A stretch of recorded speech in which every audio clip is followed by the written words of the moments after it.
दरम्यान अवैध होर्डिंग लावणारी इगो मीडिया काय आहे आपण पाहूयात। घाटकोपरमध्ये इगो मीडियानं अवैध होर्डिंग लावल्याचं उघड झालंय।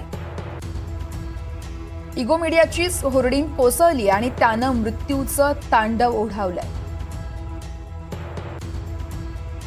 भावेश भिडे असं इगो मीडियाच्या मालकाचं नाव आहे। त्याच्या विरोधात गुन्हा देखील दाखल झाल्याची माहिती सूत्रांकडून कळतेय। घाटकोपर भागातच इगो मीडियाच्या आणखी 8 अवैध होर्डिंग्ज असल्याचं देखील उघड झालंय। तर पुढच्या 10 दिवसात इगो मीडियाला अवैध होर्डिंग्ज हटवण्याचे आदेश देखील पालिकेकडून देण्यात आले। इगो मीडियानं 10 दिवसात अवैध होर्डिंग्ज हटवले नाही तर परवाना रद्द होणार असं पालिकेकडून सांगण्यात आलंय। फक्त 40 बाय 40 साईजचं होर्डिंग उभारण्याची परवानगी असताना 120 स्क्वेअर फुटाची परवानगी देण्यात आली आहे।